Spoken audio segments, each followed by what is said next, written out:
Time. Welcome everyone and happy Thursday morning. It's a beautiful day here in Indianapolis and I'm looking so forward to spending the next few minutes with you talking about one of my all-time favorite topics, manager essentials. And I always say that there are leadership challenges that we face every day. And so I got a great opportunity this morning to lead through some of these audio challenges. Okay, let's get into it. Yogi Berra once said, if you don't know where you're going, you're likely to end up someplace else. So hopefully on your screen, you see our two big goals for our conversation this morning. We're going to start by taking a step back and building the business case for equipping managers. Why should we even care about this important topic today? And once we've done that, then we're going to share simply 3 keys to support the transition from individual contributor to manager. So we've got several folks on the call, and I want to get a sense of why it is that you've joined. We're going to have quite a few polls over the next 45 minutes. And here's our first one. I want to get a sense of which of the following best describes you. Why are you on the call? Are you a director? Do you lead other leaders? Are you a manager? Are you an HR or talent management professional? Or maybe you're indescribable because you're just so unique. There's nothing that describes you. Give you just a few minutes to get that. Okay, good. It looks like we've got a good mix here.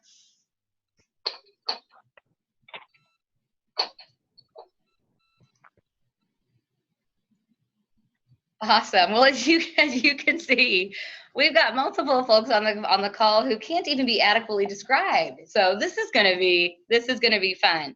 So thank you for that. Like many of you, I can also relate to multiple selections. I lead other leaders. I am also a manager of team members. I'm also an HR talent management professional. And so regardless of why you joined today, no doubt you're going to find value in this and walk away with some practical tips to help you be more effective in developing leaders going forward.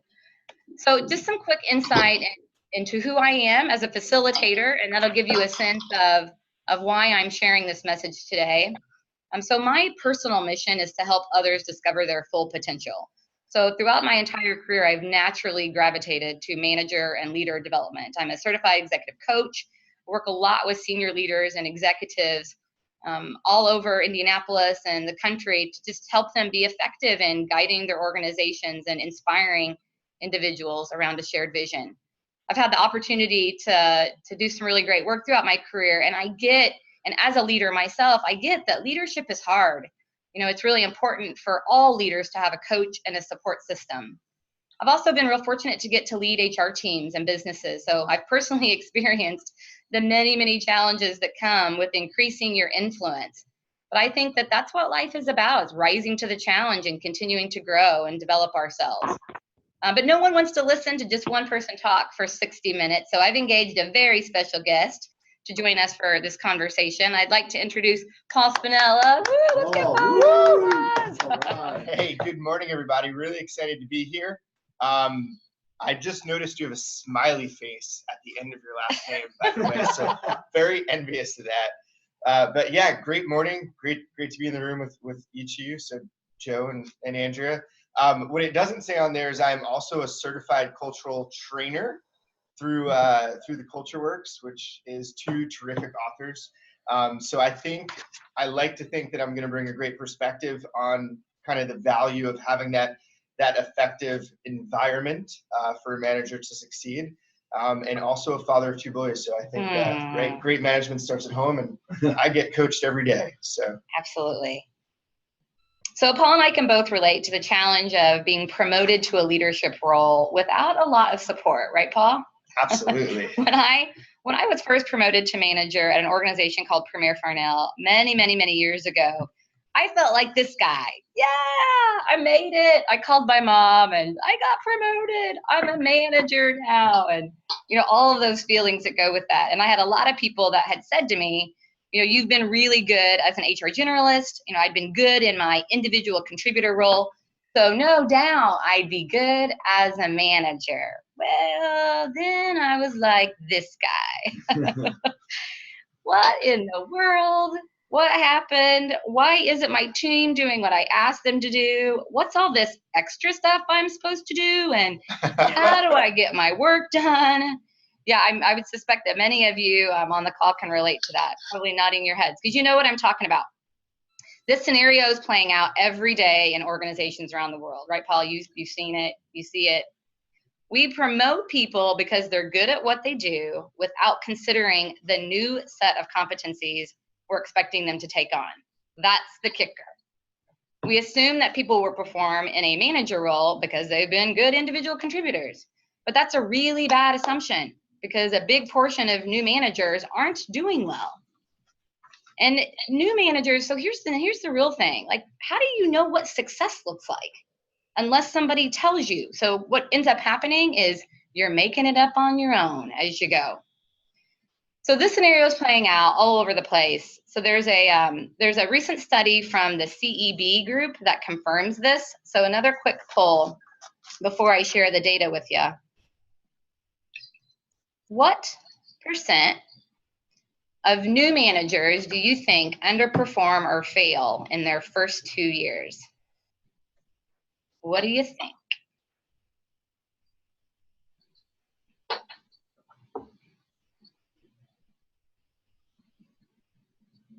I'm gonna go ahead and share the results. 10 seconds, if anybody hasn't added their thoughts. Yeah, so one person says all of them. 11 of you said 60%, and 14% of you said 30%. So as you can see, you're a smart group of people. As you can see from the data, 60% of new managers underperform or fail in their first 2 years. And for the leader who said 100%, I'm not surprised because I think this is low actually. Maybe Enterprise Rent-A-Car, you know, they've got that really serious manager and training program. Maybe they're up in that percentage a little bit. But even at 60%, you know, if you think about that, 6 of 10 new leaders are underperforming or failing in their first 2 years. And also, as the second bullet point says, this is really important because poor leadership habits that are picked up early on will hobble leaders for the rest of their careers. So no doubt all of you work with someone who isn't really effective as a leader, that person that you go home and talk about, or the person that you feel like hinders your success. You know, odds are that he or she was not given any coaching or support early on and adopted some poor leadership habits. We see those things every day. So let's talk about that. You know, if new managers are failing, why? Why are they failing? Are they being given the training, the mentoring, the coaching necessary to help make up the transition? So here's another interesting bit of research. Let's do a poll to get your perspective before we share it. This comes from the Ken Blanchard group. What percent of new managers do not receive any training? What do you think? Ken Blanchard group tells us that a certain percentage of managers do not receive any training. Keep it coming, keep it coming. All right, I'm gonna go ahead and end the polling and share the results. Yeah, so from your experiences, so we've got 69% of you said that 98% of new managers do not receive any training. You know, and that's been my experience as well. It doesn't often happen. According to the Kim Blanchard group, the percentage is a little lower, but it's still pretty staggering. 61% of new managers do not receive any training. 66% of them no mentoring, and 69% receive no coaching. You know, that makes me mad in a lot of ways. You know, imagine if we put a new driver into a car without any driver's education. Like we wouldn't do that. Imagine if we allowed EMTs to perform life-saving techniques without any training. We wouldn't do that. What about the NBA? Can you imagine a rookie in the NBA playing his first game without any practice with his team? Like in each of those situations, it's ludicrous. We know that performance is not going to be good without the adequate training and coaching and support. The car is going to crash. The life-saving techniques aren't going to work. The rookie's probably going to play in one and only game. You know, each of these situations, it's ludicrous not to train the individual. So why in the world do we think it's okay to throw a manager into a new position without any training, coaching, or mentoring? Yeah, that's a good question. I don't know why anyone would think that's okay. I think in looking at these stats, there's obviously a tremendous opportunity for us to really improve upon how we train and equip our managers out of the gate. Thinking about how many fail within their first 2 years, Yeah. that almost lines up to the fact that, right, 66% are not getting mentoring, Yep. 69% are not receiving coaching, and 60% are failing within their first 2 years. So I think that really speaks volumes to the value of effective coaching and mentoring. Yeah. And, I think we're in a great season for those New England Patriot fans out there. I think, there's been a ton of buzz when I was watching ESPN last night, and no doubt denying the success of that team. And the talking point right now is, who is the better person that you would want to have? Is it Bill Belichick or Tom Brady? And the show that I was watching heavily gravitated towards the coach, because that's the person that really gets things done. So I think that really, is the value of us making sure we're lined up with a coach.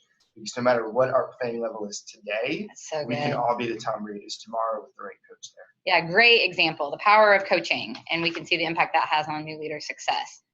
Yeah, great, Paul. So we got to respect the transition. We've shown the research that people aren't getting the training they need, and they're not being successful because of that. And so we got to recognize that shifting from an individual contributor role to a manager role is different. This slide, I love this slide. There are going to be new challenges, because when you transition into a new role, it's new. So it's important that we prepare those new managers to navigate all the twists and turns that come with anything new, rather than assuming that the new role is going to be smooth sailing to the finish line. We've got to recognize that in reality, there's going to be new valleys, new challenges to lead through. So at this point, we've seen the data that reinforces the fact that new managers are not set up for success. It's a big part of our business case for developing new leaders. But there's another part of the equation that we want to share with you guys: the impact that managers have on employee engagement. So I'm going to share some more research. But again, before I do, let's check in with you. So this comes from, actually, I don't have a poll. So the research that I'm going to share is from the Gallup organization. We're all familiar with Gallup.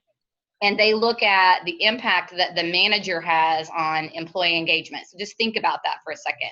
How much of an impact do you think the managers have on employee engagement? Paul, you probably expect it to be pretty high, right? I would think so. You can use the chat if you want. Let's just go ahead and share it. Managers account for at least 70% of variance in employee engagement. Are you surprised by that? I'm not, actually, and I'm so happy this is, from a Gallup research study, because Jim Clifton, who is the CEO of Gallup, had once shared that the single biggest decision you will ever make, which will have the biggest impact, quote, on your organization, is who you elect to manage. Oh, who you elect to manage. Mm-hmm. Yes, because 70% of that individual's engagement is up to that person. Yeah, and we know statistically 50% of employees leave their boss. Yep. So, almost just as many who are not engaged are trying to find a better opportunity elsewhere. Employees don't leave. That manager. Employees don't leave companies, they leave managers. We've been hearing that for years. Good. So strong managers drive higher levels of engagement. We know that. Okay, so what about when we look at employee engagement worldwide? So again, from Gallup, only 13% of employees are engaged in their jobs. Seems pretty low. If managers account for 70% of the variance in employee engagement, where's the problem? Well, we saw earlier that the majority of new managers aren't given any training, mentoring, or coaching, and that 60% of them fail in their first 2 years. So obviously, this is impacting engagement levels. Sure. Stronger managers engage team members. And we see the cost here. Disengaged employees cost organizations between $450 and $550 billion annually. Wow. So if you're thinking about how to impact the business, think about how to increase engagement. How do you do that? Through stronger leadership. This next visual is such a simple visual, but it's just a great way to kind of depict the impact on the business from an employee engagement perspective. Happy, engaged employees serve happy, engaged customers, leading to business success. And as we've seen, managers have such a huge part to play in driving engagement. So how does the manager engage employees? How does he or she create a great employee experience? What are the core competencies of a successful manager? So at this point, we've made the business case. You've seen the data. It's pretty clear that managers have a huge part to play in engaging employees and supporting the organization's success in that way. But think about those individual contributors that are now in managers' roles with their heads down on their desk thinking like, what am I doing? What does success look like? I wish that somebody had given me this when I was promoted to manager. So what we've done at HRD Advisory Group over the last several months is we've pulled all of the research. We've looked at all of the stats. We've looked at the programs that are in place to drive employee and leader development, and we've simplified it. We've defined what success looks like in a simple way. So this is our leader manager wheel. And so using the latest research on manager and leadership success, we believe that the successful manager does these 5 things very well. He or she has a personal mindset of accountability and focus. He or she knows that others establish genuine relationships. He or she leads others by communicating effectively. He or she makes sound decisions based on expertise and analysis. And he or she leads change by setting direction and monitoring execution. It's pretty simple, huh, Paul? Yeah, it's funny, as you asked that, I was really actively listening to what you were sharing, and I think the simplicity is in the manager wheel. The 5 things make so much sense. I think there's a ton of power there. Probably a great opportunity to do a print screen and save this slide, right? Or reach out to Andrea to further learn more about how you can obtain something like that. But I do think that really speaks volumes to the need to really equip these managers right the first time, really coach them, really mentor them, really guide them, because how often is it to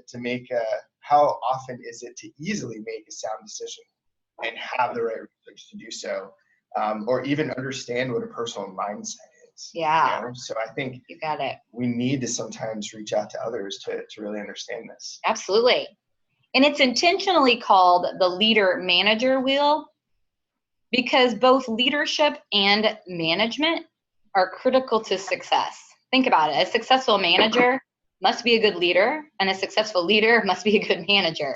I love that you said that, because I was thinking about those 2 titles too, right? And I think a manager is so good at managing things, yes, right? We manage our time, we manage our effectiveness, but the leader is how the measure of results show up.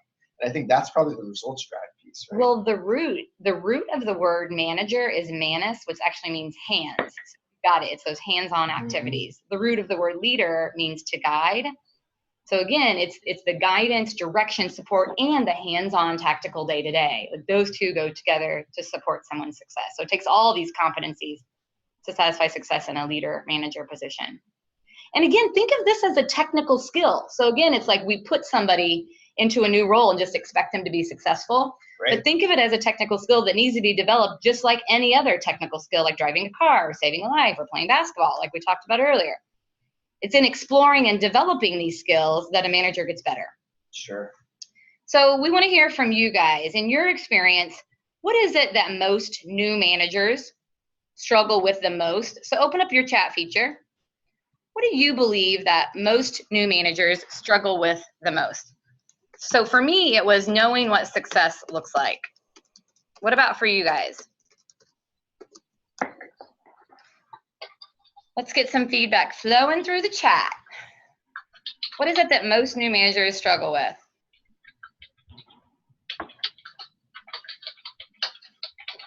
Paul, what about for you? What was it that when you think about the first time you were put into a manager role?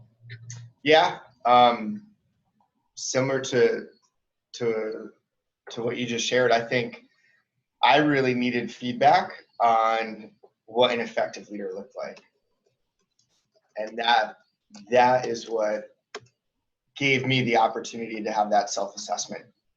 That's great. Needing feedback. Mm-hmm. Okay, so we've got some good perspectives here. So having critical conversations. Thanks, Sean, for that. Yeah. especially if now the people that you're leading were once your peers. That dynamic is very different and the relationship is now different. So how to have those tough conversations, getting all the work done with little instruction. Yep, Sandy, I can so relate to that. Again, like, what is success? What are my priorities? Directing employees and resolving issues. Thank you, Angela. That's so good. Directing employees, right? Yeah, how to get results through them. Sean says delegation. Absolutely, because now I've got all these people. What are their strengths? How do I know who to delegate to? Time management, managing internal conflict, setting a vision so that everyone's working towards a common goal. You know, I just want to talk to what Sean said. I love that he had recognized delegation, because I think that's where a manager then goes from manager to leader, right? When you could effectively delegate those tasks, those hands-on things, that's when you could show up and really be your best self in that role. And if you can be a leader more than a manager, that's where you're going to play in the relationship with others and to have more time on the decision quality, which at the end is going to really have a big impact on your team. They're going to see that and they're going to want you to show up like that more often. So good. Absolutely. Great. So if we go back to our leader manager wheel, you'll notice that everything you said shows up in here some way. So again, it's the visual of it's balance around each of these things. And I believe it starts with personal mindset. So we're gonna talk about this, but as Paul said, I really encourage you to like print this, screenshot it, take a picture of it.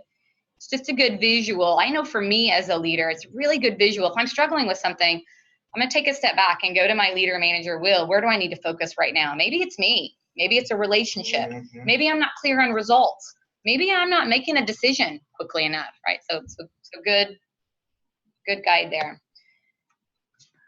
So let's talk now about, okay, so we've shown the research. We've shared a simple model for what success looks like. How do we help leaders get their arms around that in the midst of the transition? You know, and because of all the challenges that you guys just noted, you know, there's a lot, right? There's not just one thing. And so what organizations do is they tend to overcomplicate training. I have done that many times in my career, you know, and I've seen organizations do it because you're trying to do so much and offer so much. So what I'm going to encourage over the next few minutes is really simplifying coaching, mentoring, and training on 3 specific things that we'll look at. Time and time again, I've seen training, leadership and management training stall or not get off the ground because it's overcomplicated. So by simplifying it, we help get it going, which is obviously what leaders need. And quickly, let's get back to the driver's education example for a second. Did you learn every possible driving scenario in driver's education? You know, of course not. My first car accident would prove nope. Still learning. Always have something to learn. John Wooden, the great legendary basketball coach, I know you're a Wooden fan, started every season the same way. He'd show his players how to most effectively put on their socks and put on their shoes. Why? Because he believed in the basics and keeping it simple. And so the same goes for management training. We've got to start with the basics. Doesn't have to be a long, drawn-out program. So for example, we offer the things we're going to be talking about in 2-hour learning chunks. These are also coaching principles that any one of you on the call can take and use with leaders or team members in your organization. So let's look at the 3 keys. 3 keys. So this is simplifying it down to what are the basics that each new leader needs to know. The research around what it is that managers need to do to make the transition, because of that research, we've created this Manager Essentials program, and it focuses on these 3 topics: developing a leader mindset, knowing your team, and growing your team. It's just 3 topics: simple, focused, basic. This is what new managers need to know to begin developing those good habits as leaders. So let's spend a few minutes talking about each of them. And if you're a manager of people, regardless of how long you've been managing, use this as an opportunity to really look in the mirror and acknowledge what you're doing well and where you could improve. I said earlier, and Paul, I know that this is so close to your heart too, that it all starts with your mindset. Absolutely believe that we are creating the results that we're getting based on the attitudes we hold, the mindset we hold. what we think about comes about. And when you think about something, it drives a certain set of behaviors, giving you the results that you're getting. Sure. And there's a mindset shift that has to occur when someone transitions from an individual contributor to a manager, because you're no longer getting results on your own. As a manager, you're now responsible for getting results through others. Angela, a minute ago when I was asking challenges, Angela had mentioned that directing work was a challenge. Well, yeah, because now it's not just you getting the result. It's other people getting the results. It's a big shift. And I think it's one we often underestimate, and sometimes we don't even think about it when we're putting people into a manager role. And getting results through others requires you to know them deeply, know what motivates them, what their preferences are, what's important to them. So we'll talk more about that in a minute. And because you've come up a level, your focus has to broaden on the organizational goals, so you can align your team with the organization's success. So that's a mindset shift, isn't it? Yeah, it really is. And I think all too often that's where the first disconnect occurs, right? Is the manager feels like they could still perform as an individual contributor. They could roll their sleeves up, kind of push their teammate out of the way and just do their job. And that becomes an okay thing for a short period of time. However, there's nothing intrinsically gained there, right? So the person they're leading doesn't feel led.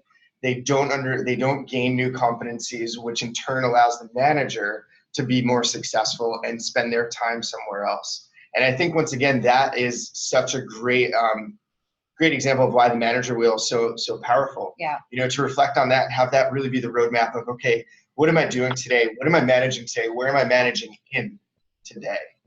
And I think that's a great gut check and sort of a wheel of assessment, if you will. So good. Thanks for that ad.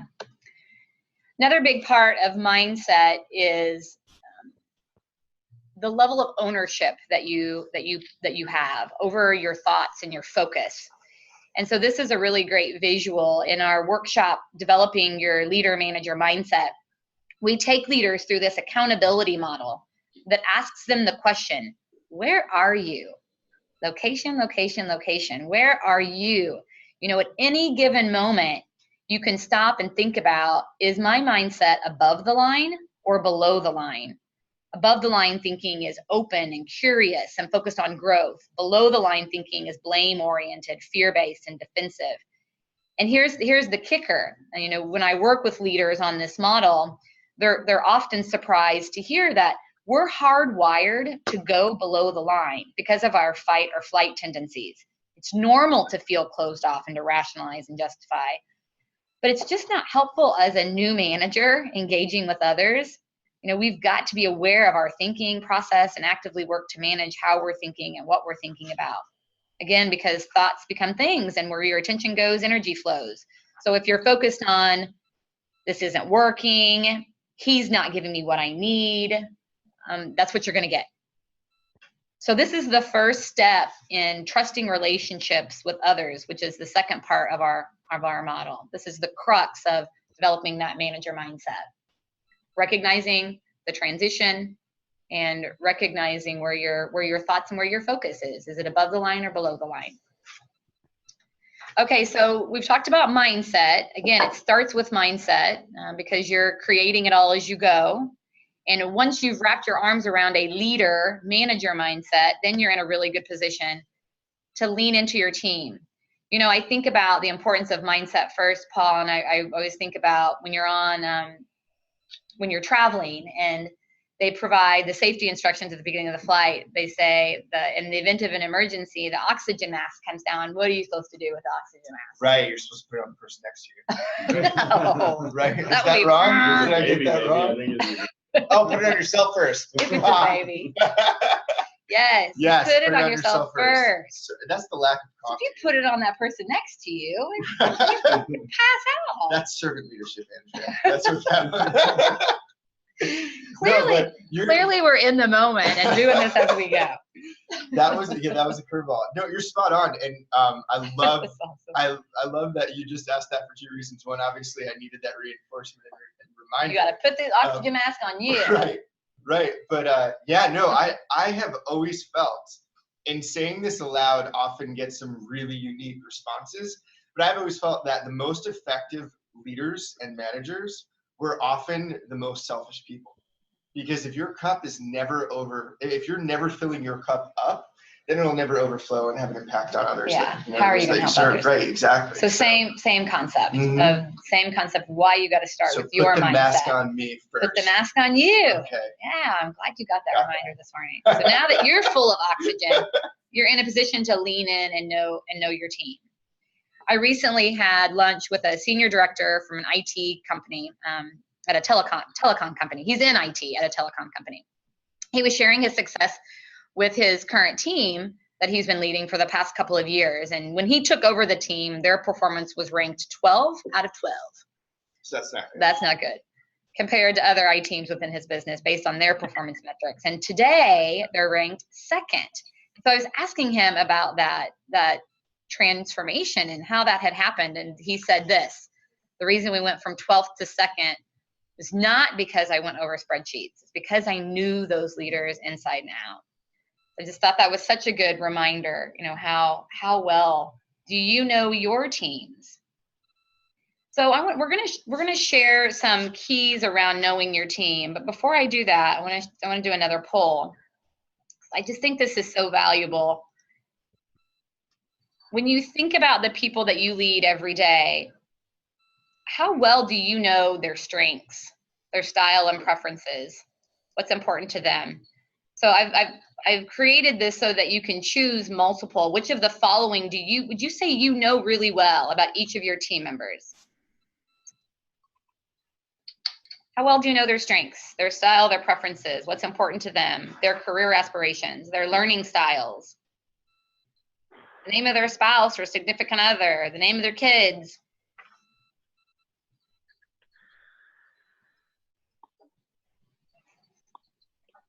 Poll results are coming in. So far, everybody knows the name of the spouse and or kids. That's good. I'm going to give you 30 more seconds and then I'll close the poll.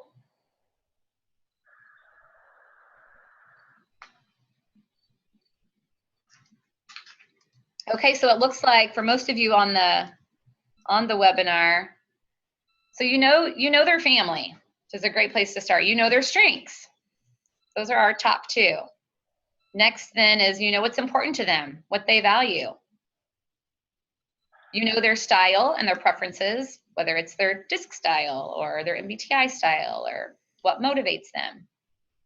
And then lastly, it looks like their career aspirations and their learning styles. So good. So looks like overall as a group, we're doing pretty well and there are some opportunities. So let's talk for a minute about these. Yeah, these are the key things. I'm going to start with the name of their spouse and their kids. There's a podcast series called Manager Toolkit. One of the podcasts in the series focuses on retention. It's really good. I encourage you to check it out if you're not familiar with it.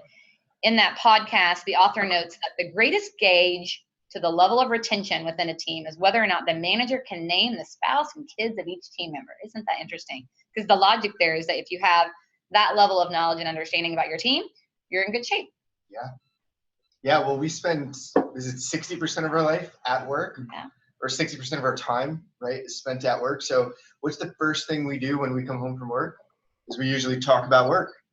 So as a manager, we have such a responsibility to make sure when those conversations are had, that they're positive conversations. Absolutely. Because if your significant other feels any of that stress, tension, frustration, and they share in that, then that's when the conversations of you have a terrible manager, why didn't you get the job, or you should look for a new job show up. So it's really no surprise that 50% of people leave bad managers because that conversation is going to be had at home, right? Absolutely. So you need to create that wonderful environment at work, and it really does start with the manager. That's good. Yeah, we saw through the poll results, we saw that this group gets the importance of that and strengths and style and what's important to them. Paul, talk a minute about learning style, because I know for you as a leader, that's something that you've seen over and over is really important that we often don't think about. Why is it important to understand someone's learning style? Yeah, I think so. Above and beyond, and I loved seeing that poll. So, it's one thing to know names of spouses and kids. It's another thing to know how to effectively, use that. And what I mean by use that is every person that you're serving has specific characteristics and traits that you could tap into to really leverage their strengths. And there's really three styles or three learning styles, at least that I'm familiar with. And there's a really great assessment that for everyone who's listening, that you could do with your team. It's called a VAC assessment. So basically we're visual, we're auditory, or we're kinesthetic, right? So kinesthetic is those guys that say, hey, get out of the way. Let me just roll my hands up. I just want to play with it, figure it out. Auditory are the guys that, hey, I need you to do this. They get it done right away. And those are the workhorses, right? Those are the people that we tend to lean on the most, because when I tell Joe, hey, I need you to do this, Joe always does this. But I think it's important to understand the why, because most managers, and I know firsthand, this was true for me, was I often found myself saying, hey, I told them they should do this and they didn't do it. Well, they clearly are not engaged, or they're clearly not doing their job. And the reality is, statistically, 78% of us are actually visual learners. And that's why if you walk into a Best Buy or a cell phone store, or you go buy that new car, they want to show you the car. They want to show you the phone, because that's how most of us learn, right? And so I think it's really important for a manager to know that the best way to be effective, the best way to manage your time, the best way to get results through people is knowing, okay, how does this person need to really comprehend this? Mm-hmm. And if they're not an auditory learner, then maybe I don't really need to call that meeting or that webinar and tell them what to do. Maybe I need to spend time showing them how to do it. That's so good. So that's VAC, V-A-K. V-A-K. Yeah, good. So if anybody's interested in that, you could find more about that online. Thanks, Paul. Okay, so we've talked about mindset. We've talked about knowing your team, but it doesn't stop there. Why do we want to know their strengths? Why do we want to know their career aspirations? Why is it important to know their learning style, what motivates them, so that we can help them grow? Which is the greatest opportunity that we have as leaders, is to make a difference in someone's development, to help people evolve and be better versions of themselves. But you can't do that unless you know all the things that Paul was just talking about, unless you know what their style is and how they learn best. Then you're in a position to keep it real and focused on them. Hey, just yesterday, Paul, I heard there's this new Harris poll. I couldn't believe it. They asked managers about talking with their team members.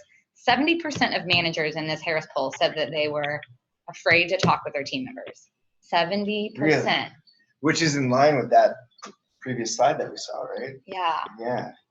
But why is that? And how in the world are you going to pour into people and help them grow if you don't know who they are, if you don't have conversations with them? I think the number one thing we can do is just spend more time with our team. Mm-hmm. Just really getting to know who they are. Then it can be real. And I think that goes to the previous slide, which is just the intentionality of having a one-to-one, having dialogue. Sorry, the current slide that we're looking at. Having a dialogue with your team. I think all of us know the buzzwords of crucial conversations and critical conversations. Yeah. But there does take a certain level of brevity to really deliver upon that. And the reality is, it's never really crucial, because the person you're having that conversation with usually already knows. Yes. You just need to create that environment and that desire to be approachable and have that conversation. And make it safe and comfortable. Right. So much of the time it's just awkward. Yes. We've all had the awkward one-on-one where it's like you don't the awkward really know breakup. what to say. We all know how terrible that is, right? Yes. Why you don't want to do that for your teammate.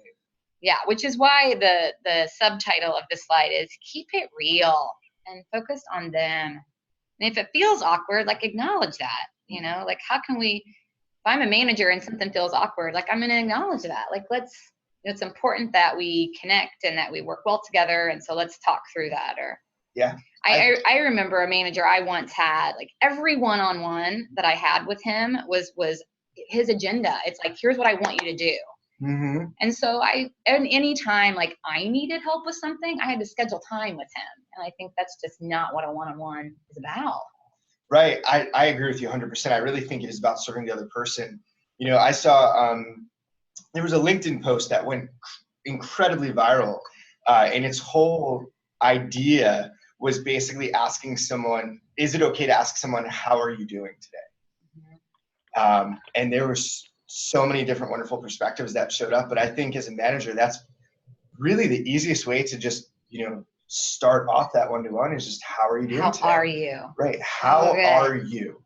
And where the emphasis is really going to help guide that conversation. But, I think that once again goes to knowing that that person is just a person with basic needs, right? Yeah. They could be having trouble at home. They could be having trouble with their health. Yeah. They could have, committed that New Year's resolution to quit smoking or go to the gym. And maybe that's why they're showing up late or a little more stressed out than normal, or that diet, could be creating some emotion that you didn't see before. And there's a person there. And I think it's important for us to be that authentic leader and just ask those simple questions of, how are you doing today? Yeah, I or love how that. can I help? How are you? Because that just opens it up and puts it on them immediately. Mm-hmm. Yep. I know you were working on that big, project for me to have this awesome webinar, Joe. What can I do to help? Well said. So we could use this slide. We could use these 6 items as a checklist. So for everyone on the call, think about the people that you're leading. And if you're leading other leaders, are these the things that they're doing? These are the things that are going to keep it real and focused on growing the team. Are leaders following up? Are they following through? Are they having weekly one-on-ones? Real, genuine conversations versus a check the box kind of thing. So I'm not talking about the one-on-one so that I can tell you what I want you to do. I'm talking about the one-on-one that's dedicated time for that team member. Ongoing mentoring, that's life and challenges and tensions pop up constantly. So we need to be in a position where we can provide just-in-time feedback and course correct when needed. And because we're paying attention and we're following up and we're close, we're in a good position to do that. Providing coaching based on their preferences, their career aspirations, their strengths. Again, it goes back to the importance of knowing the team. And then providing intentional recognition based on their goals, based on what's important to them, based on their style. Yeah, and I think there's a duality there too. It's also a great opportunity to recognize the behavior that's contributing to the desired outcome, so you can really allow that person to be a model for success, right? I think we kind of talked about one of the areas we struggled with was not knowing what good looks like. Absolutely. So, once you're a manager and you get to recognize someone else, that's a great opportunity to share what good looks like. Ah, that's so good. Good point. Awesome. Okay, so now what? We've got about 11 more minutes, so let's go ahead and start to wrap this up.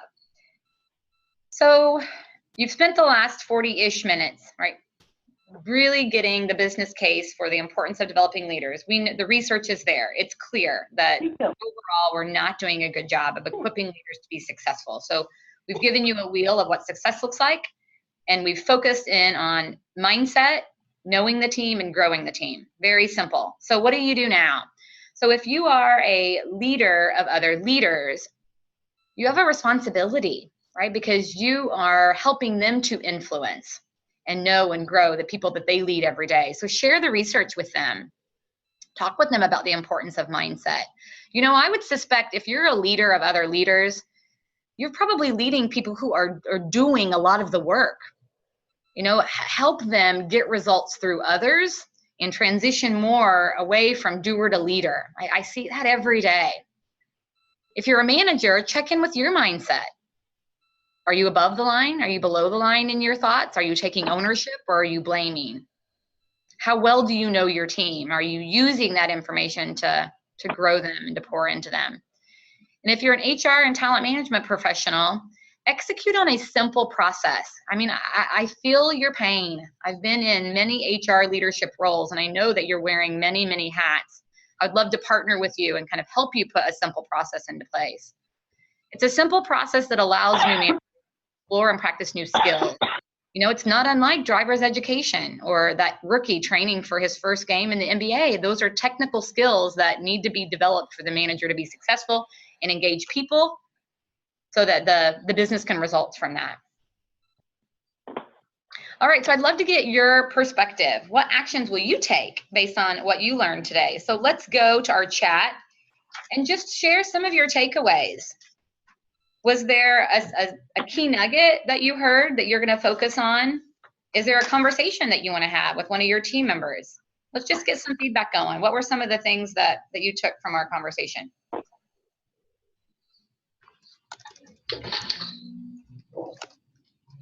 I love learning from Paul.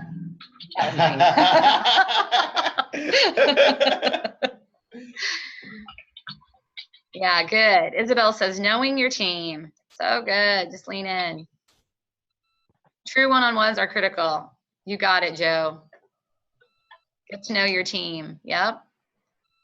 Yeah, I need to learn more about the people I work with. Good. That seems to be a theme. Just-in-time feedback and mentoring focus.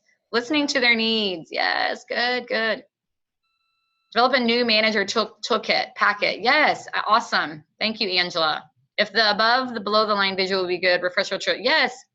And there is if you Google, Sean, if you Google, go back to that slide real quickly. Conscious leadership, where are you? There is a 3-minute video on YouTube that brings that visual to life in just a really simple way. So that'd be a great thing to just watch with your team. Love that. Anything else? Awesome. There is a more detailed overview of the Manager Essentials program, which is the mindset, the knowing your team, growing your team program on our website, if anybody's interested in that. So Angela, that might be something that you want to check out. No reason to reinvent the wheel. We've already done it. So, all right. I also want to encourage you to just please stay connected to us on social media. So we provide recruiting, employee benefits, talent development, and outplacement. And so we're in a position to support a variety of HR needs and are always putting out research and articles and inspirational kinds of posts. So if you are on social media, we'd love for you to follow us there. And then our next webinar is on February the 8th. Shirley Triller is a certified executive coach who does a lot of work in leader development, and emotional intelligence and accountability are key topics for her. So you can see on the screen, she's providing a free overview of accountability for leaders, developing an ownership mentality to drive results. The crux of that program is the above the line, below the line model that we looked at. And so she'll be spending a lot more time on that, talking about why we're hardwired to go below the line and how we transition through that. Great, so I want to thank Paul Spinella for joining us today. Paul is such a modeler of these behaviors, which is why I asked him to join us. I've been privileged to work with Paul at previous organizations and respect his leadership immensely. So I'm so glad you're able to join us. Yeah, thank you so much for having me. Just as well. I mean, I really have always appreciated our conversations, interactions, and great to meet Joe, and great to see your transitional space here as well. Yeah. So hopefully we had an impact this morning. Absolutely. Well, thanks everyone for participating, and go leaders. Go leaders.